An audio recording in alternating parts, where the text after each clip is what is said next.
Okay, so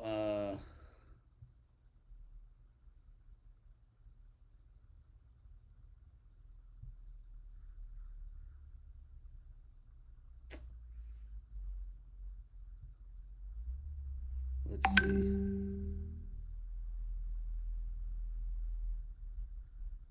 So, are we okay now?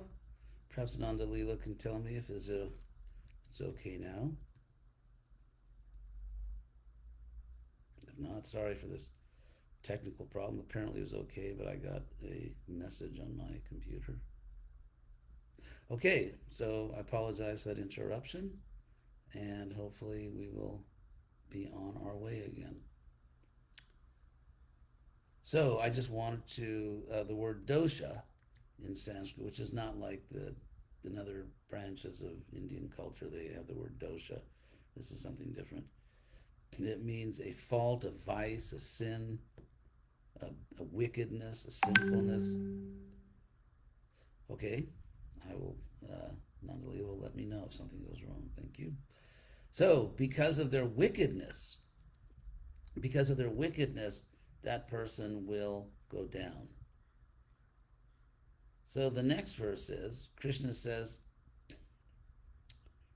So Krishna is really giving heavy arguments to Arjuna why you have to kill this person. Pratishutrang Pratishrutang cha bhavata panchalyai shinbato mama,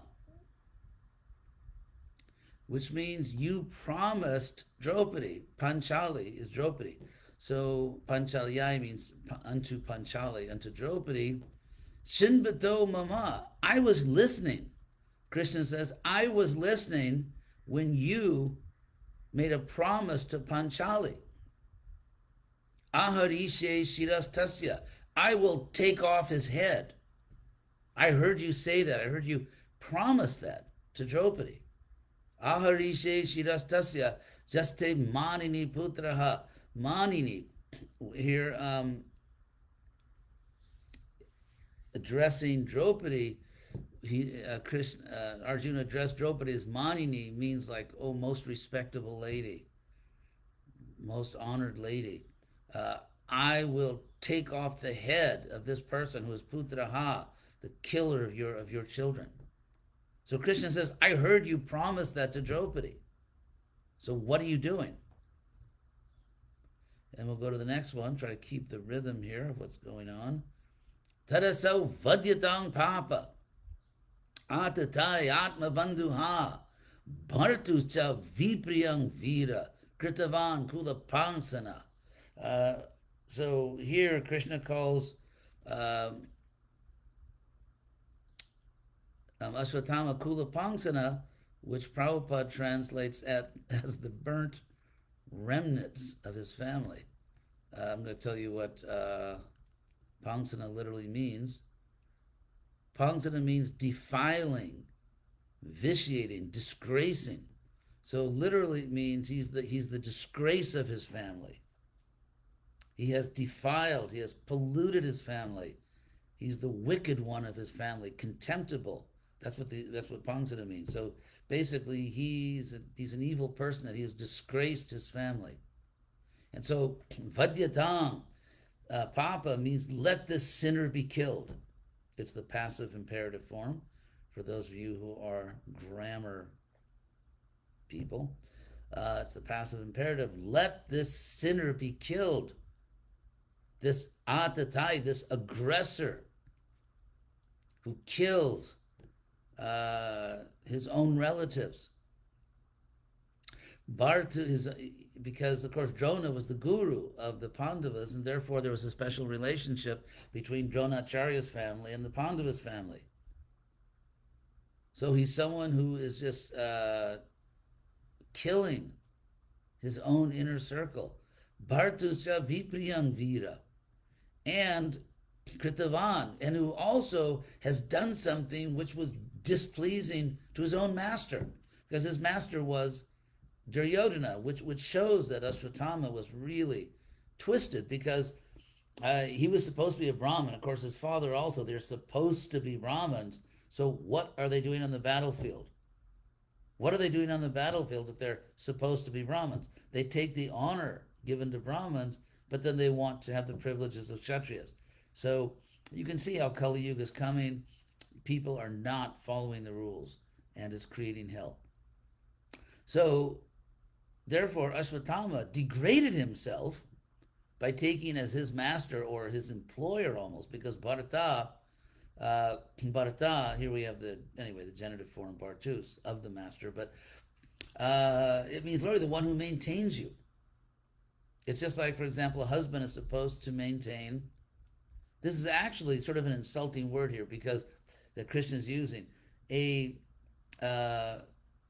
word for husband in Sanskrit. A common word is bharata, which literally means the maintainer, and the wife in that context is called bharya, which means the one who is to be maintained. It is the duty of the husband to maintain his wife. And therefore the husband is called bharta, the maintainer, and the wife bharya, the one who is to be maintained.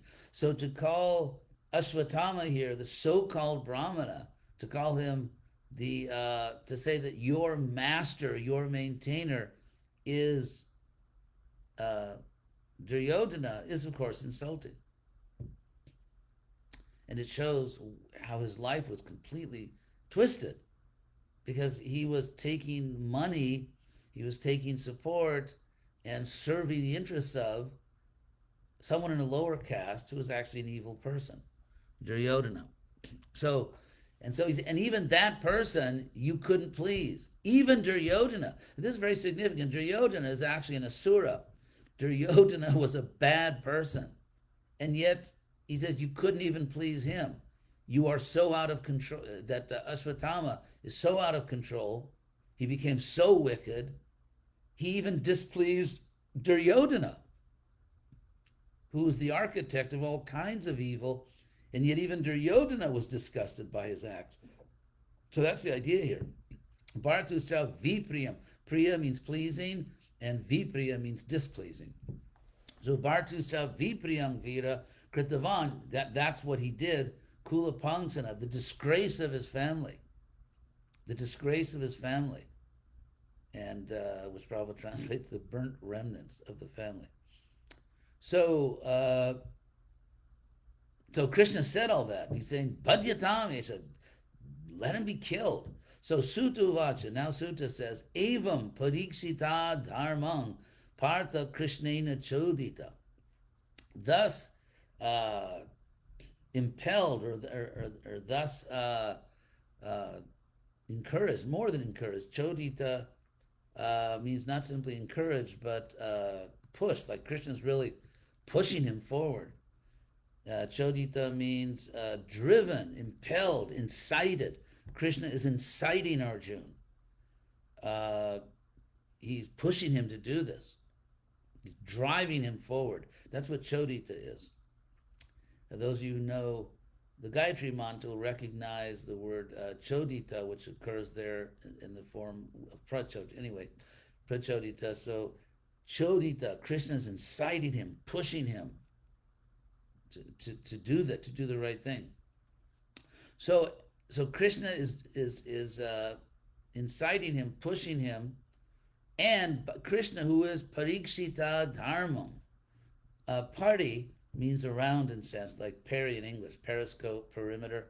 So that's pari, and then iksha means like looking. So Krishna, who was literally sort of like looking at Dharma, carefully considering Dharma. That's the way you could translate this. Krishna, who was, thoroughly considering Dharma. The word pariksha in Sanskrit means to investigate, to examine, inspect. So Krishna was very carefully considering, looking at Dharma. And he was pushing, driving Arjuna to do the right thing. But Arjuna, nai chad hantum guru sutam. Arjuna did not want to kill his guru's son. So this is Arjuna again. I mean, this is Arjuna. Remember at the beginning of the Bhagavad Gita, he didn't want to fight at all. because he didn't want to kill relatives, and he didn't want to kill his guru Drona. Now the battle's just about over. The battle really is over. It's just sort of mopping up. It's just the last few things have to be done. And again, he doesn't want to kill his guru's son. Yadyapyat mahanang mahan. Even if, yadyapi means even if, that guru's son was a murderer. It's interesting, it says atmahana, which means literally a killer of the self. Prabhupada translates it murderer of sons, but literally it means the murder of the self. In other words, he was just like totally self-destructing. He was killing persons who he should have identified with, he should have had empathy for.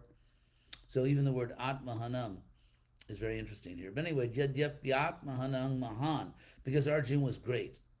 And so Arjun, the Bhagavatam says that Arjun was not simply sentimental or foolish, but he was great. Mahan. Mahan here grammatically refers to Arjun.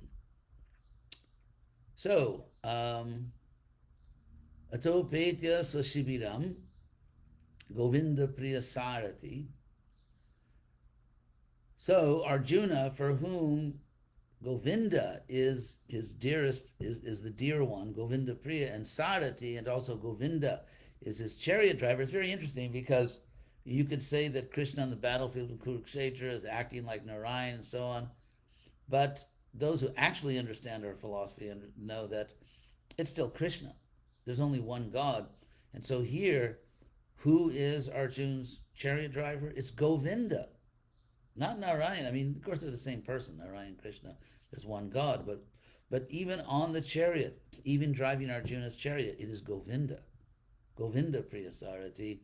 And so Arjuna, bringing Ashwatthama Swasibiram back to his own military camp, Nyavedayat Tang Priyayai, he turned him over. He delivered him. Yavedayat, he delivered him, turned him over to his beloved wife, Draupadi.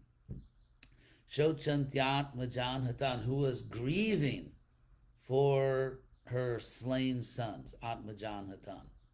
He turned her over to his beloved wife, who was grieving for her slain sons. And so maybe we'll stop there, actually. We started a little late. But we've done a bit there. And next time we'll begin with 42. Or actually, let's see. It takes a while. There's a lag time.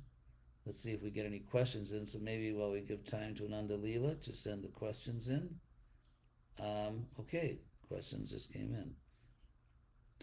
At least some of them did. So it seems that 1736 is very relevant to what happened yesterday in Atlanta.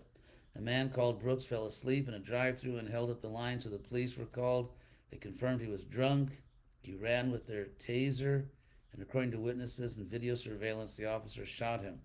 Obviously, police officers have a stressful, in-the-moment kind of job, but they often seem to use deadly force unnecessarily. What are your thoughts? My thoughts are that there are rules of engagement for police. And so the first thing we have to, I would proceed rationally. I have to say I do not make final judgments based on newspapers because sometimes they tell the truth, sometimes they do. They're often evil, the press. I mean, evil in this sense that they want to stir up trouble because that way they sell more newspapers. I mean, that's very well known. So in this case, I would do two things to be rational. I would say, first of all, what are the rules of engagement for police? Under what are the rules? Like, when can they use lethal force?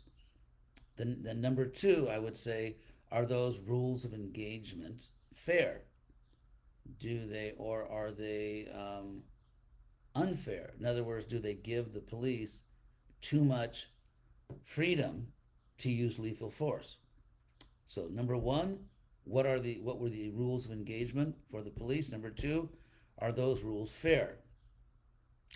Number three, I would say, if the rules were fair,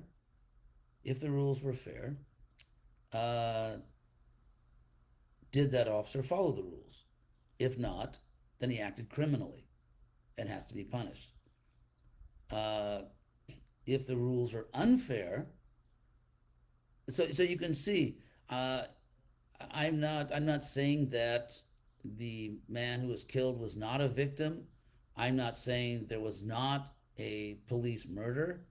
I'm saying, though, I'm not going to draw a final conclusion based on the news because I don't trust the news. Sometimes they give you the truth, and a lot of times they're wicked. In other words, wicked in the sense they would rather stir everybody up and cause divided, get everyone all disturbed, divide a country because they'll sell more news that way. So I would investigate, and by the way, that's what the police are going to do. The police are going to conduct an investigation, and possibly there will be an outside investigation, and uh, and so I'm not going to be prejudiced, which literally means to judge before all the facts are in. You could say, well, we have the facts, we have a video, and that may be true, but the difference between a civilized society and an uncivilized society is that in a civilized society, you follow certain procedures because, as we know, what science shows. Anyway, so that's what I would do.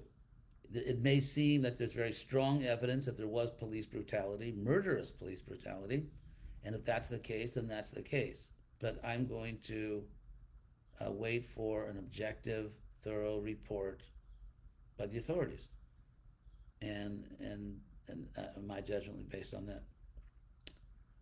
So I'll translate this from Portuguese. Next question. Uh, please, could you please speak a little about the last lines of the purport of verse 37 and how this is totally related to the situation that our planet is passing through at this moment, and how we could kill, in quotes, this evil. Please respond in English. Yeah, that's what I'm going to do. Okay, so Govardhan Das. So that was verse 37. We'll have to go back to 37, the last line of the purport. See what Prabhupada said.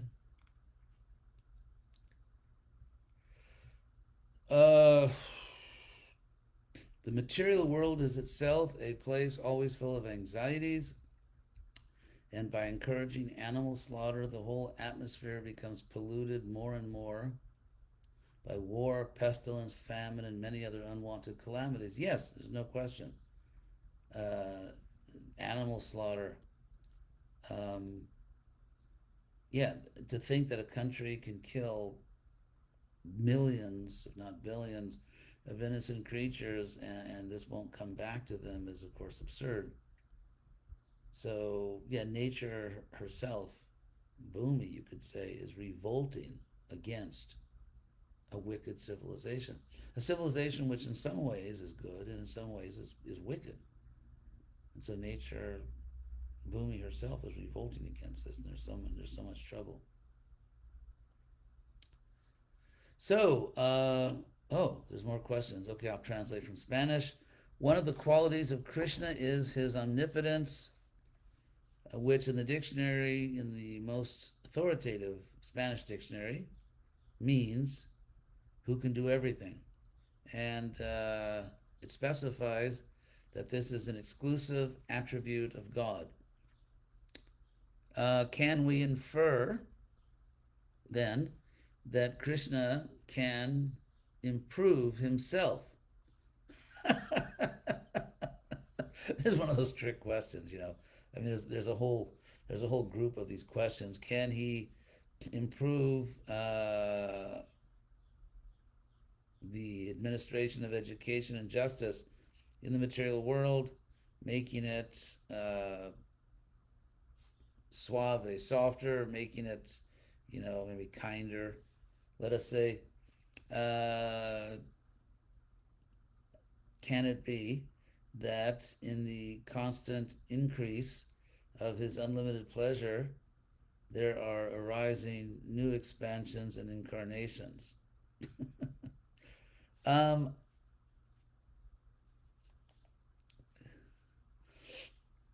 so, omnipotence, who can do everything? to do everything is not to do things which are meaningless. Like, for example, if you ask the question, can Krishna make a square circle? Uh, that's not a real question in the sense that a real question would actually say something. But if you say a square circle, those words don't mean anything. And so you're asking if Krishna can do something. Well, actually, you're not asking if Krishna can do something because you didn't say anything. Square circle doesn't mean anything. It has no meaning. And so, given that Krishna is infinite, all powerful, if you say, can infinity be increased, whether we're talking about Krishna's infinite beauty, his infinite power, or so on, I would say that the very notion, the very concept of increasing infinity doesn't mean anything. And so the question, can Krishna increase his own infinity, is ultimately a question that is meaningless. The words actually don't mean anything. Because to say that something can increase is to say it's not infinite. And so if you say, can Krishna, you know, so it's just a meaningless question. Or you could say, well, can Krishna make himself finite? But it seems again like an absurdity. Uh, because can Krishna do something absurd? Krishna is infinite, that's his nature.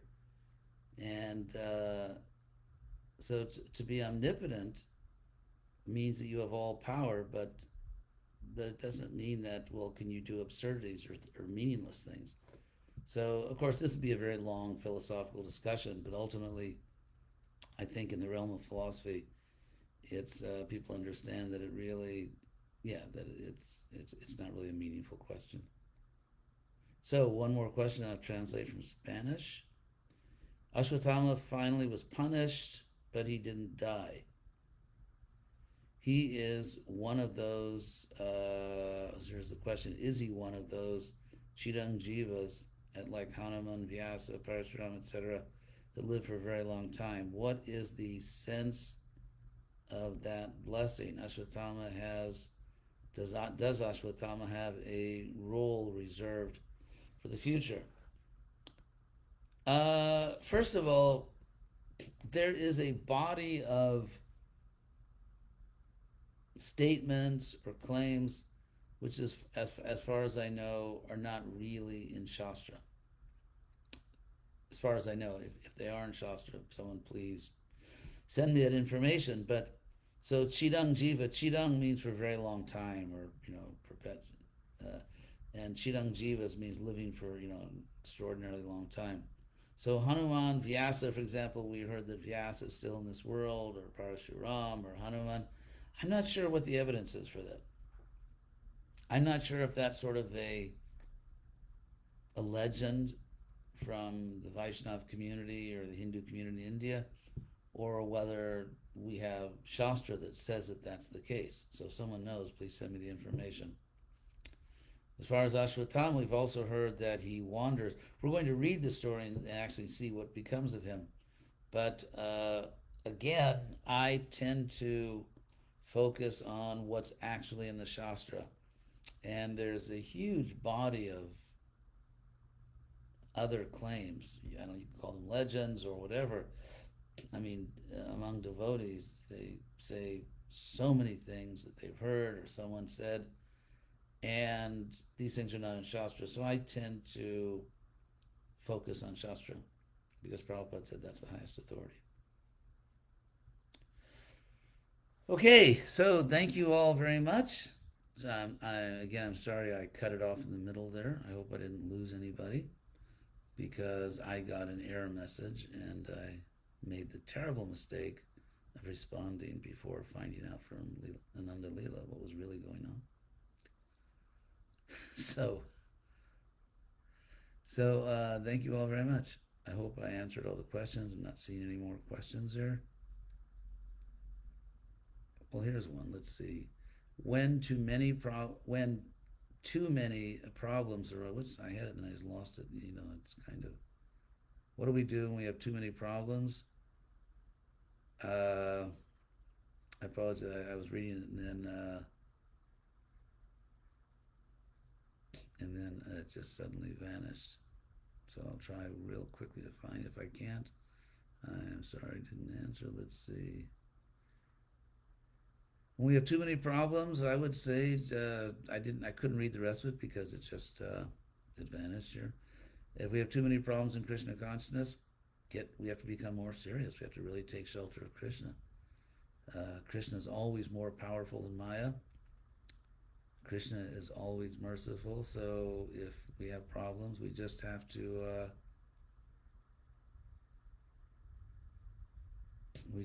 really become more serious in our Krishna consciousness. The essential teachings about these pastimes, well, I guess we are discussing them. We're discussing all those essential teachings. Okay, so I'll stop here. Again, I'm sorry if I didn't answer your question. I did my best to find the questions, and Nanda Leela sending them in. But sometimes the Facebook doesn't cooperate. So thank you all very much, and I hope you'll be back next week. And Hare Krishna.